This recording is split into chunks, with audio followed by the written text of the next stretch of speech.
Jewelry has long been shaped by materials whose origins stretch far beyond human time and are embedded in landscapes carrying complex histories of extraction, labor, and transformation.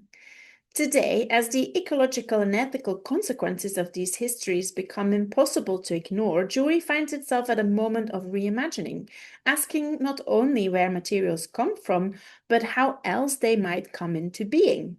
My guest today is working precisely within this space of possibility. Karoline Healy is a materials researcher and jewelry designer whose practice looks beyond conventional mining towards biology, waste, and living systems as alternative sites of reclamation. Through her ongoing research projects, Karoline investigates how precious metals might be sought through regenerative processes, cultivated with the help of plants and biological technologies that challenge common extractive logics altogether. Her work sits delicately between science and craft, experimentation and speculation. It invites us to think of jewelry not simply as adornment, but as a carrier of new material narratives, where damaged environments can become sources of repair, where waste becomes precious, and where metals are entangled with living ecologies rather than just taken from them. To explore her research, her interdisciplinary collaborations, and her path as an independent researcher and maker working across science and jewelry, I'm really delighted to welcome Karoline Healy. Thank you. It's so great to be on here. Thanks for inviting me. So, to start, Caroline, could you tell us a little bit about yourself and how your practice has evolved between material research, jewelry, and independent artistic inquiry? I have kind of two hats at the moment. So half my time is spent as a kind of materials consultant and researcher, and half my time is as a jewelry designer in London. And then kind of as a kind of in between that is my future metals project, which we'll delve into later. So this is kind of the more technical aspects and the more creative, which I'm always kind of battling and trying to slot into each other. And some are more than others at times, and sometimes I get more technical, sometimes I'm much more feeling like an artist. So yeah, it's always a kind of a mix. I always like to ask what first sparked your interest in jewelry. Where did you gain the skills, knowledge, and experience that enabled you to embark also on a cross-disciplinary career as a material researcher and jeweler? Yeah, so it all kind of started. Maybe even at the very beginning, I wanted to be a jewelry designer when I was like 5 years old, and then that kind of turned into a vet, and then back to jewelry when I went to I studied decorative arts at Nottingham Trent University for a BA, and that was a really great course and introduction to both materials and jewelry. We kind of each semester we did a whole term on different materials. So one term would be in the plastics and the resins room, one would be in the woodworking, and one would be in the jewelry. And then I really took to the jewelry semester, but for some reason didn't want to do jewelry as my final product. So I just kept on going to the lessons and learning, but then I made a whole other thing for my final project, which is kind of a circular machine that processed plastics to make a watch. So kind of connected to what we're doing now. And then from there, I basically learned all the base level jewelry skills. And after uni, I bought this intro kit from Cooks and Gold, the intro jewelry making kit. And then from there, I started working in material libraries. So I just kind of delved straight into real interest in materials. I worked at Skin Gallery, which used to be this it's closed down now, but it was a material library based on Old Street in London. And then from there, I worked at the Material Research Centre in Foster and Partners. So that was obviously all architectural, lots of amazing learnings from that experience. And then I moved more into kind of the design industry, and I was a material specialist in a design agency. And throughout these different times, kind of working with materials in industry, I also just kept my little studio in my room, sometimes making presents for people. And then I just started getting more and more interested in the making, and I was kind of drawn to it more and more. And I started doing less time at my job and more time kind of switching my time between jewelry and materials. And that's how it kind of started. And then now I'm kind of fully half-half. I work as a freelancer. So I am independent. I kind of work with different design agencies in London and Europe, and also with different brands, different global brands, helping them with materials, whether that be trainers to furniture to cars to trains, all different types of like textiles to woods, plastics, metals. Yes, that's kind of where we're at now. So, as a material researcher and, as a consultant in that space, what does a day look like, Caroline? A day, it could be quite hard to actually structure my week. I find that the biggest challenge where if I'm booked, obviously, if I'm booked working at a design agency, I'll work there for the whole day and like, but then if I'm kind of working on my own work or research, sometimes I'll do like a making day, sometimes I'll do a kind of emailing research day, and then sometimes a bit of both. Sometimes I'll just be sat in my studio and I'll just see something in the corner of my eye and just like get really focused on that, and then I'll be like have to stay late and do the rest of the work. So yeah, it's a constant battle, and I definitely don't know if I'm doing it right, but That's where the creativity lies, isn't it? When we sometimes have to go on little paths to explore. yeah. Alongside consultancy work for global brands, you founded the research-led studio Herg. What does the intriguing title stand for, and what prompted you to establish the studio? Yeah, so what prompted me to start the studio was I was doing this work in the design agencies and kind of that kind of work because your brain is in a certain space, but I always had a massive interest in science and technology. I was obsessed with New Scientist magazine and still am. I like cut out interesting articles. I make these kind of archives of interesting technologies and future thinking. And then I was just trying to see like I was like, how can I kind of work with this a bit more? And it started to feel like I wanted to manifest it in a creative way. And then I had my jewelry work, which I was also interested in. So I was like, how can I combine my love for science and nature and jewelry? So that's kind of how I was like, oh, maybe I'll start this kind of laboratory jewelry studio. That's why I call it kind of a research-led jewelry studio as opposed to just a brand, because I want it to kind of felt feel free to kind of maybe it is only research into jewelry or maybe it is a brand. And I do make products as a brand, and I do sell jewelry as well. And the title, it came from kind of in the same line with the science and everything. It was the first word in kind of Indo-European language to describe jewelry or metal, and it means to shine. So the way it's got a two and like an accent on the G is because that was the before there was like written language. That's like the linguistic way of writing it to how to know how to pronounce it. So it's more like a science word or for like the first word for jewelry.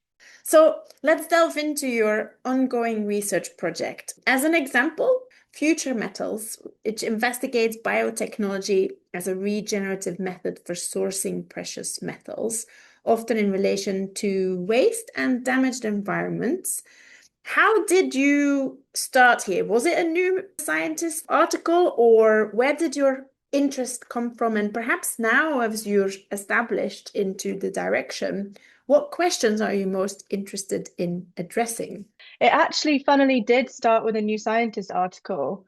In the same period of time, I was consulting for a very big consumer electronics brand, and I was doing a research piece on the future of steel. So looking at like what the next generation of kind of lower CO2 embodied steel and regenerative steel and what the future might be. And I did come across this article in New Scientist magazine, which was about phytomining and predominantly the work of Dr. Anthony van der Ent. He's a scientist who is involved in phytomining, and he's done lots of work. He's not the first person to work in this, but he is part of kind of the leading the way in this realm. And the article was about how they had discovered these plants in the Bornean jungle, which are called hyperaccumulator plants. And they found that when they're cut, they would bleed this green sap. And inside the sap is around 25% nickel. So these are naturally occurring plants in the jungle because the soil of that area is ultramafic, which means that nickel was already present. And from that nickel being a key ingredient in stainless steel alloys. And then from there, it just kind of opened my mind, and I kind of was thinking about my jewelry practice and the kind of gold and silver that we use, and is there anything that can be done for them as well with this kind of plant-based mining? It's super interesting. So then, yeah, and then I was thinking about like with my own practice, like I'm sure you've had many other podcast participants previously talking about all the better ways that you can get metals, kind of like the better mining practices, the kind of artisanal mining and different things like that. So with my collections that I was making, I'm always trying to find better materials, better gemstones, better metals. And I started kind of just researching my own, and I was thinking, hey, what about the UK? Obviously, we get all these metals from all parts of the world, and there's such an amazing initiatives out there, like the Peace Gold, which is in the Congo, which looks at kind of conflict-free gold. And there's also the artisanal mining that's kind of supports the communities that are from the area. And there's also the recycled metals that we're seeing. But then I was just kind of thinking, there's not really this kind of very UK centric, apart from the recycled metals.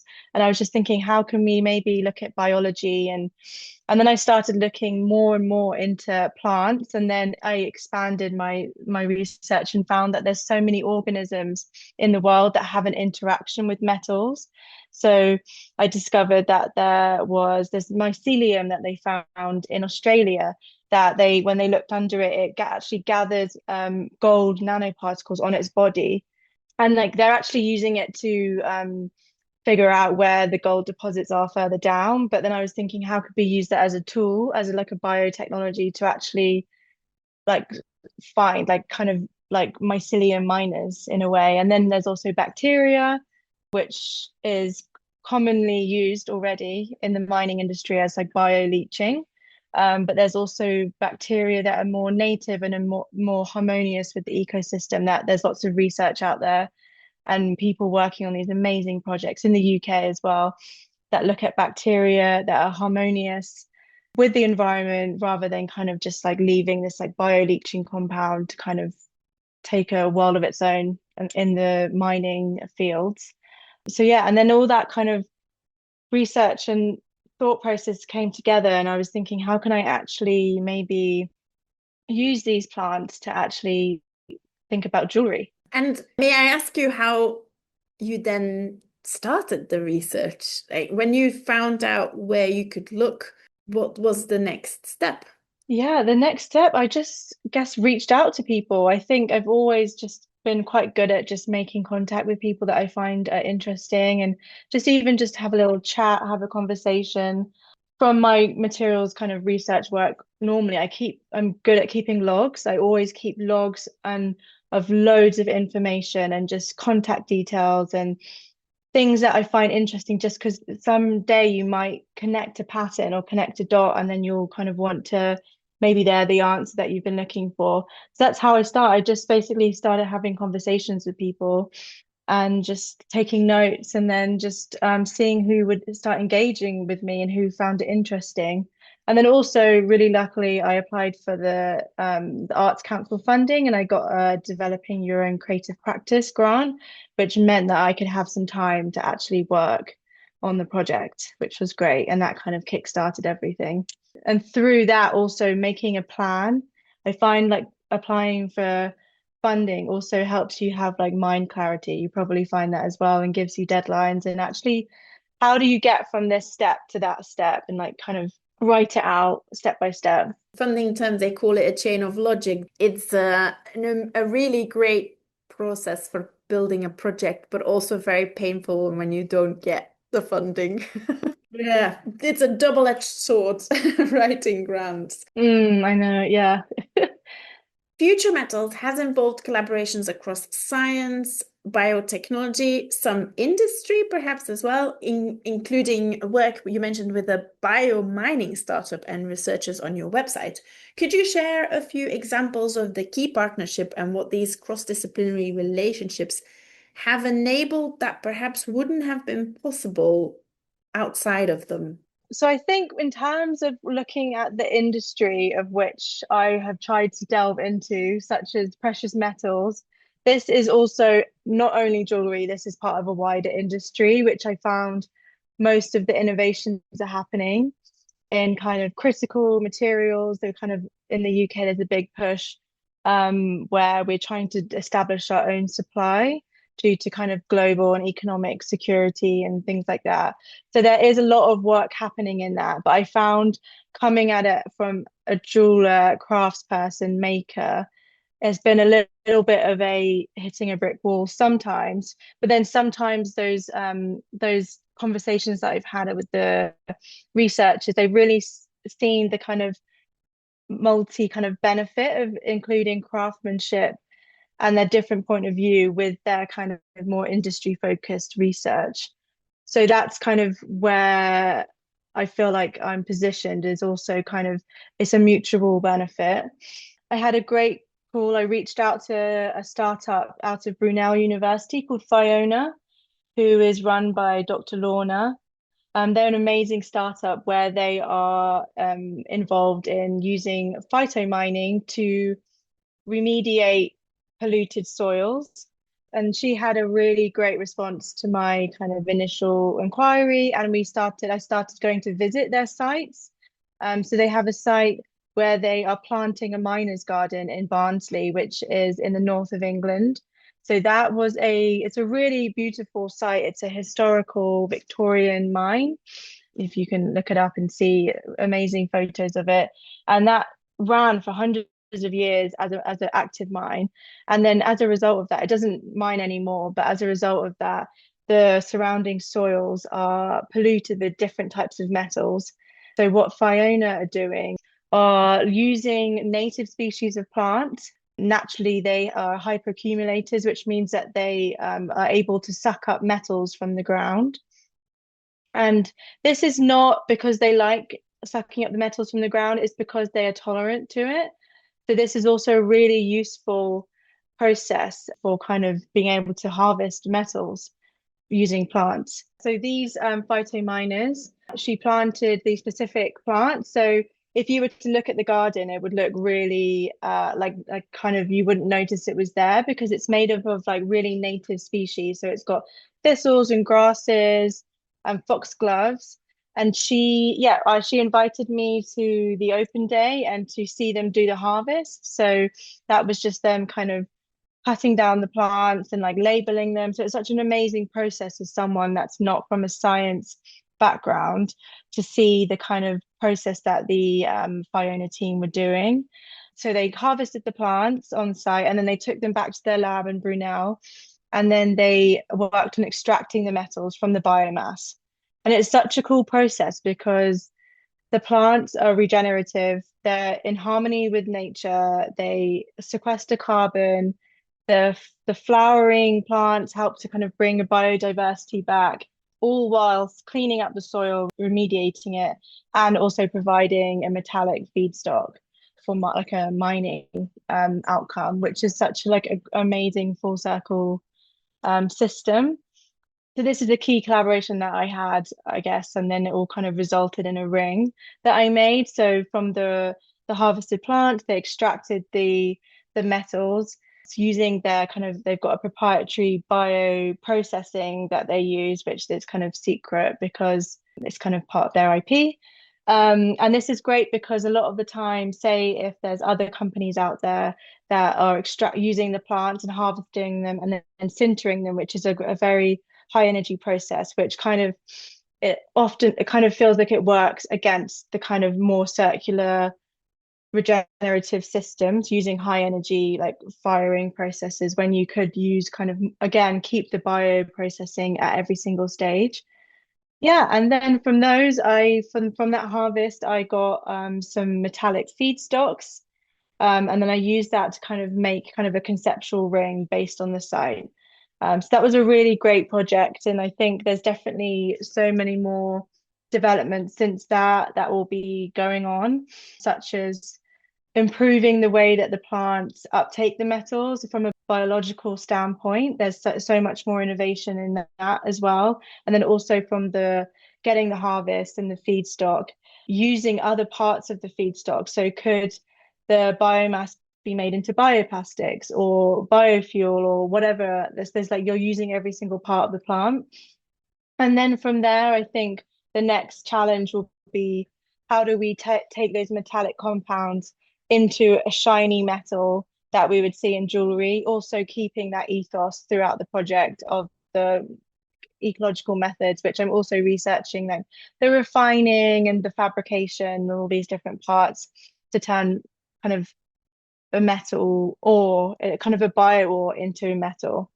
It's just fascinating. It's just unbelievably inspirational. It turns mining on its head, or traditional mining on its head. I really like the idea of it not being extractive only, but also giving back, like reciprocity is very much part of this process, isn't it? I think also it doesn't mean to kind of take over because there's amazing initiatives, as I mentioned earlier, like the more artisanal mining, because there's so many communities around the world that really need this, the mining industry. So this, I think, can work in tandem. I think like finding multiple solutions to the problem. Like I think if you're a maker or whoever, like a buyer of jewelry, you'll know like the metals are so expensive now. And it feels quite scary that maybe in a few years, even like 3 months ago, like the price of silver has gone like crazy through the roof. So it feels quite worrying for the future that will we be able to make any more? Like who will take those metals? What industry needs it the most? So maybe having all these different innovations working together with the kind of social side of the mining in the artisanal space is also kind of a whole industry kind of get together. To be honest, this gentle harvesting of the plants does feel like a whole additional human process that could create jobs if it was applied maybe further as well. Yeah, and there are people, are companies and startups doing that. So I also managed to get my hands on some nickel bio ore from EcoNick, who are based out in France, and they are doing more of the kind of agro mining, which is like larger scale, using kind of one type of crop. From this is when I last spoke to them, but maybe they're doing other things now. One type of crop, and they're using that to mine nickel in a larger scale. There's also a project that happened in Malaysia as well, which was using nickel as well. So there's it's kind of manifesting in lots of different ways, and yeah, there's definitely it could be like a great benefit for different communities using different things as well.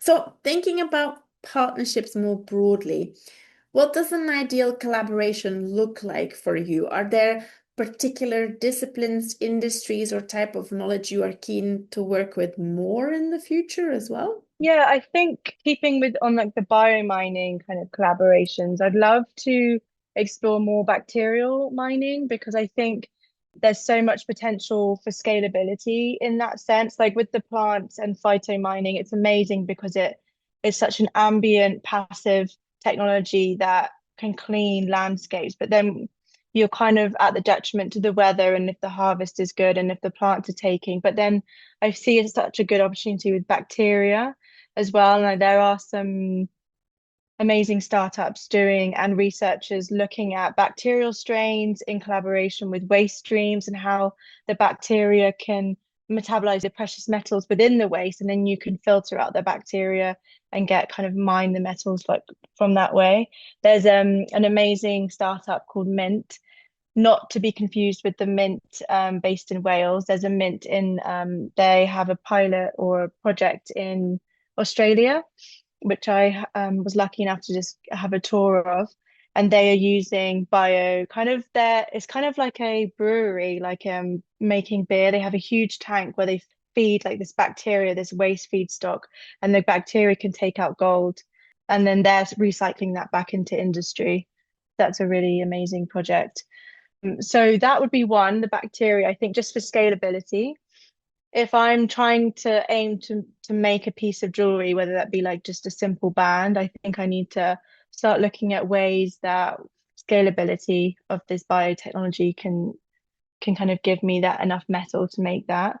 Yeah, it's a time constraint, I guess. You get material, but the quantities are perhaps smaller and thereby you need to wait a little bit longer. But I think that's quite interesting as a maker as well, to have a reduced amount of material and have to wait a little bit longer might change the preciousness of that material. Yeah, it's true. It's a different story, isn't it? It's a lot of luxury is based on time and rarity, and how do we kind of reframe metals or kind of jewelry in a way that kind of can fit in a different kind of market.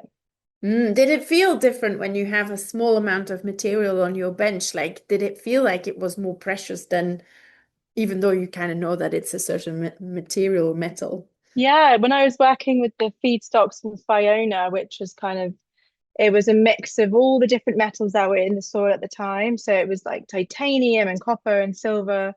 I was using it and it was like because it's not just the material, it's like all the research, like Lorna's like lifetime work and the team that work with her, and then the site that they found and that history is all encapsulated into it. And it's yeah, you kind of think the scale has become like really mind-blowing that this like metal has gone through so many cycles from Victorian times to now. It is kind of also quite poetic because, gold has come from outer space and landed on Earth. And so it has a super long history.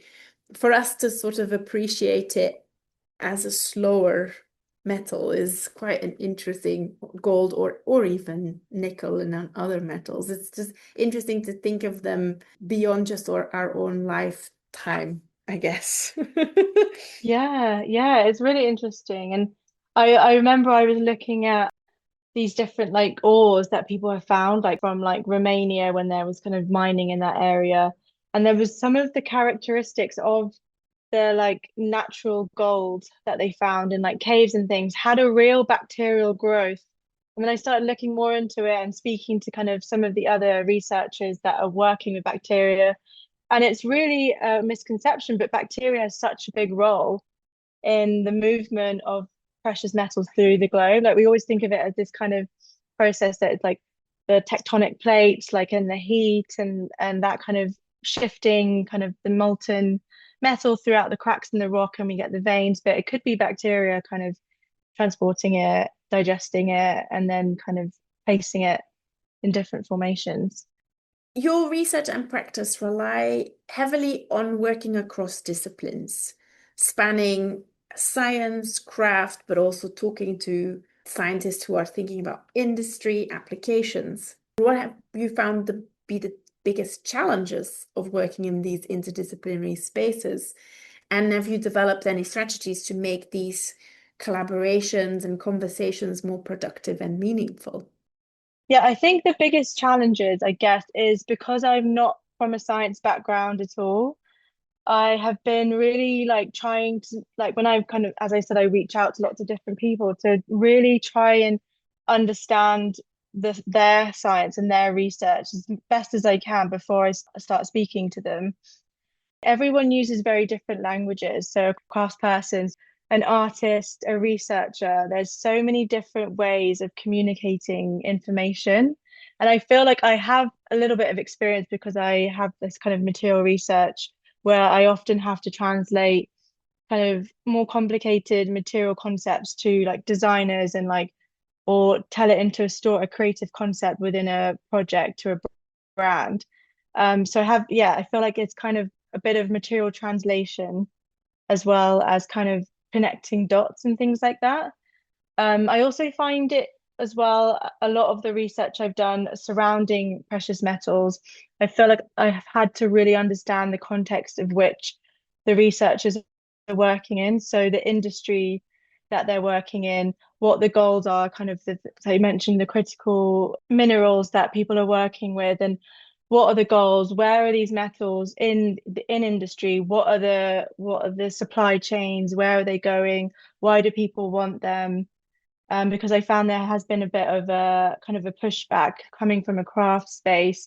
A lot of the precious metals are needed for industry for different functions like catalytic processes or like silver's used for like x-rays or PV coatings and all these different industries and pharmaceuticals they use a lot of precious metals or in catalytic converters in cars. So there are lots of researchers around those industries. So I found that the challenge is trying to insert the usefulness of my work within their work, whilst also having a mutual benefit. And I found that has worked if you're kind of coming from a creative space where maybe that's not their focus, but maybe it's a way that you can help communicate their ideas to someone that maybe has got no interaction with science or research, or just someone off the street can understand. And I felt like that's been a good benefit with, say, like Fiona, where I made this ring and I've got some interesting press from it. And that's also just contextualized their research and all their efforts into something tangible. And the storytelling of it as well, I think that researchers think is a benefit for them, kind of in collaborating with craftspeople as well. We may not always be credited for it, but the objects that we create are intimately connected to human sentiments, and therefore they inspire imagination. And so they are really easy vehicles to share stories of materials with as well. It's nice to hear that that is considered a benefit in these collaboration, and that is acknowledged and recognized. Yeah, I think yeah, the I think not everyone, obviously, like everyone you speak to, that it's not always like a big priority for them, like collaborating with a jeweler, but some people they really see the benefit. And it's that storytelling, which is great. In your research, you engage with living systems, and you mentioned plants, bacteria might be on the cards, fungi, as alternative ways of thinking about metal and material sourcing. How does working with biological processes, shift the role of the designer or jewelry? And does it require us to rethink authorship and control, as well as we've discussed pace already? Yeah, I think the main thing for me is it really makes me think about like resources and material flows. Like when you look at biology and whether that be like a farm, I went to visit a farm yesterday, which was great. The way that they use and interact with each other is so harmonious and for each other's benefit, whether that be like a tree and a bird, or like a sheep and some grass, that I feel like there's just so many amazing patterns and connections that I feel like you have to think of if you're kind of designing this new supply chain. So that's basically because I'm not involved really in the research, or I'm not from a science background. I feel like my job is connecting the dots and creating a new flow or designing a supply chain. That's kind of what I'm interested in. Yeah, and obviously, as I mentioned with the plants, you're subject to the weather and the timelines that the plants have to grow, and whether they're happy that year, if there's too much rain or if there's a drought. So you've kind of got to be open. And also like the bacteria, they have to eat and they have to feed, you have to take care of them. So it's such an interesting way of, like, in comparison to the extractive industry where you just look up, get like a certain grammage of metal, kind of don't really know where it comes from, and then you just remelt it. And yeah, so that's kind of such a different way of thinking. It's obviously the economics of it needs to be thought out, and how much you kind of have to give in terms of the design. But there's something else I'm also really interested in is once you've got the metal, could you use organisms to design the piece or to make the piece? Like I actually did that kind of more of a speculative, one of my second jewelry collection of my in my brand, H₂ERŻ, was called Natural Basics. And it was before I even started this research, but I was basically speculating. I'd known about the plants and everything and how they can extract metals, but I was thinking about like even like what would a jewelry look like if a plant grew it? Or could you use the organism to design? There's a picture on my wall of this like bloodworm, and I always look at it and I think that's so cool. Like they basically, it's like like a tiny worm, but it's got these copper teeth and it's all like solid copper. And I was like, how could a worm make a copper tooth? Like that's so interesting. Like, could that be a way of thinking about jewelry in the future? Or even like, could you speculate on like a jewelry farm? where you have like waste as an input, and then the whole of the process from extracting the metal to fabrication could all be through living systems or green chemistry, and then you don't have any kind of much kind of high powered intense energy use, and it's all just like organic systems using, and then you get a final jewelry piece. And what would that look like? Obviously that's like such a far future thought, but there's definitely cool ways to think about that. Yeah, but equally, like you mentioned, the bacteria moving the gold through the earth or metals through the earth in a way, it's a system allowing that kind of process to happen again. It's also ancient.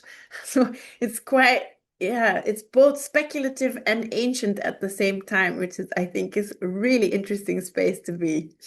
Yeah, and I'm thinking about ancient, I that's another strand of interest that I've kind of been looking at a lot is, so we when I spoke about the plants in Borneo, they were discovered by a Western scientist, and I was thinking like these plants have existed for ages, like before kind of this Western science, was there any kind of native people, indigenous people that knew of these processes and used them for their benefit? They made anything. And I've kind of been looking at that a lot, and I found some really cool examples. And for example, there I was looking at these alchemic kind of texts, and the way that they talk about metals is so different to how we do. Like they depict them as like plants, and there's like one for gold and one for silver, and they talk about that they have like different stages of life, and they have gestation, and that they're vital, and maybe they knew about them before,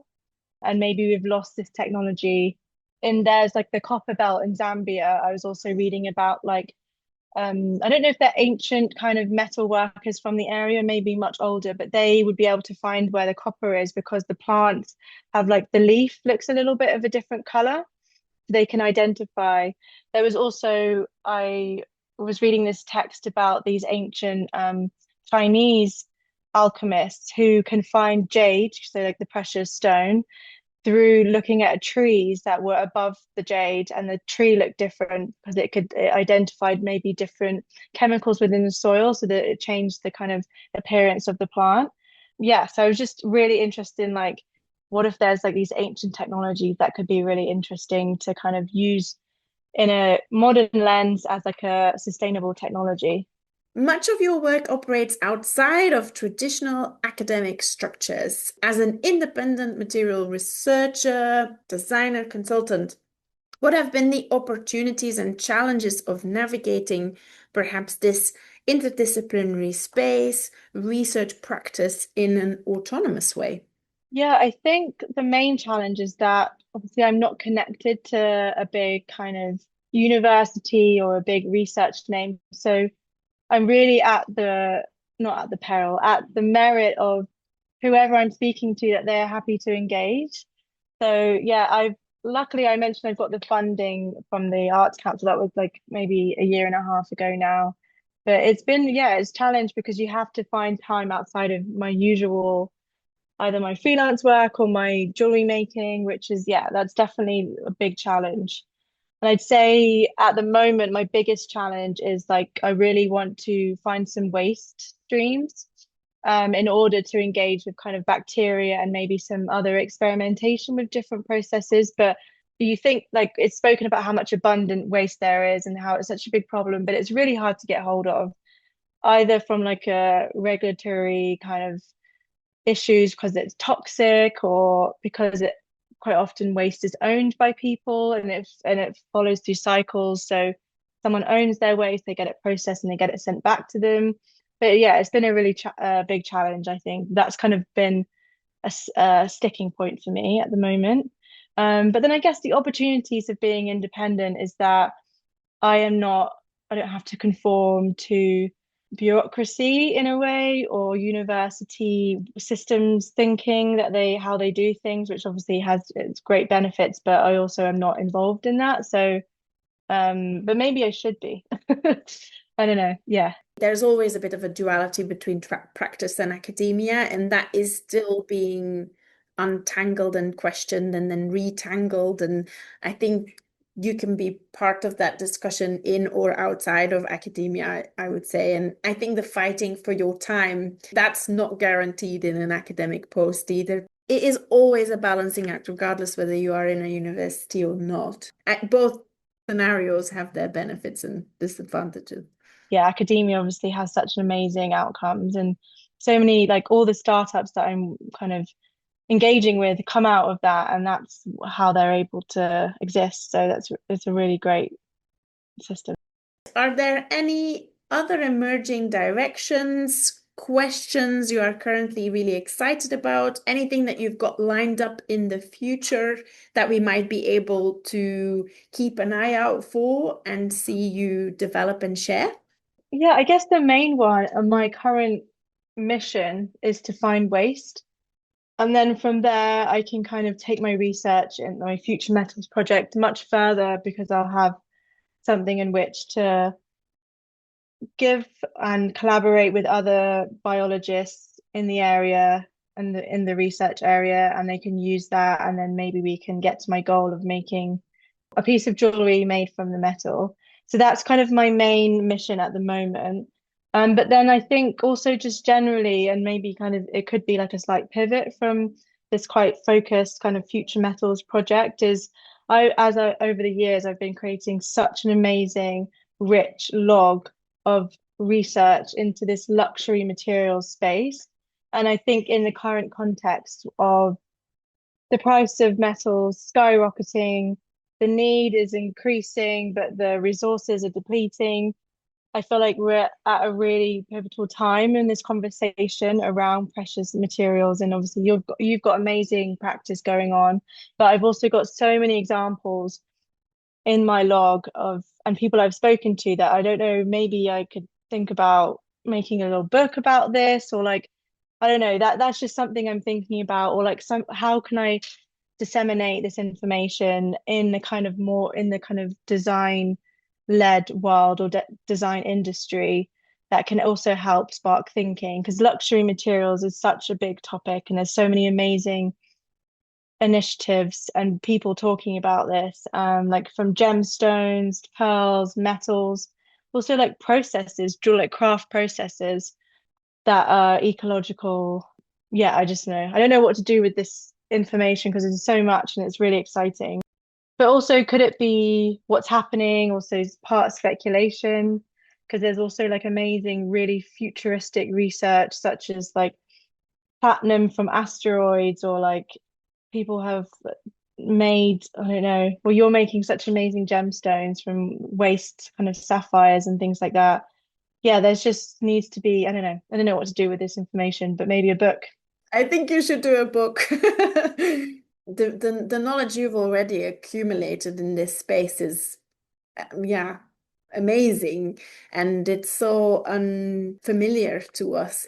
Also to give hope, because whilst these processes may not be fully materialized or optimized to be at the industrial scale that we have them potentially in mind, they're just beacons of hope that things could be different and that even the philosophical changes that they inspire are really quite interesting. I could see a really wonderful, hopeful book for the future. Yeah, a lot is like doom and gloom around the jewelry industry and like this is so bad, this is so bad. But there are such amazing people all over the world doing such amazing like things, like or even just like with the ring from the Barnsley mining site, like that ring exists because it cleans up an area.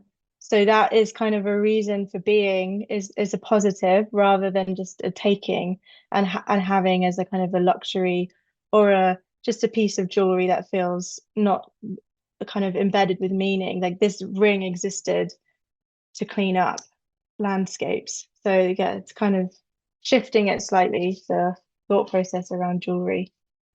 Maybe could you share where people could keep an eye on your work?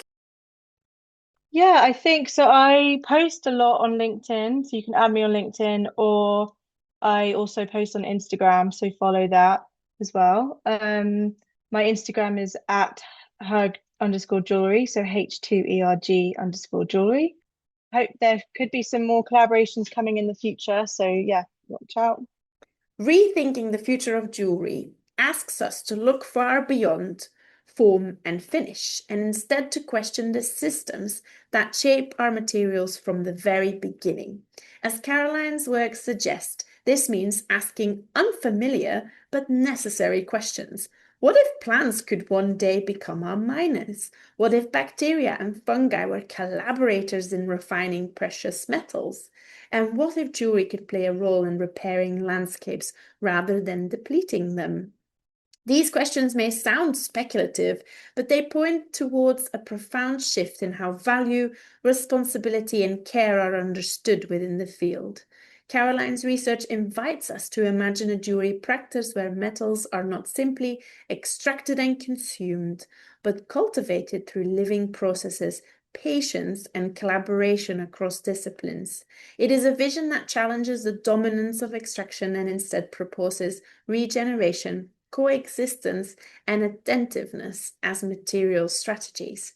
Thank you, Karoline, for sharing your amazing research, your thinking, and your generous reflection on working with living systems, interdisciplinary collaboration, and independent practice. We're very grateful for your contributions and for your future work. Thank you for having me. This was Sophie Boons for the BAJ podcast with Karoline Healy. Thank you for listening and have a wonderful day.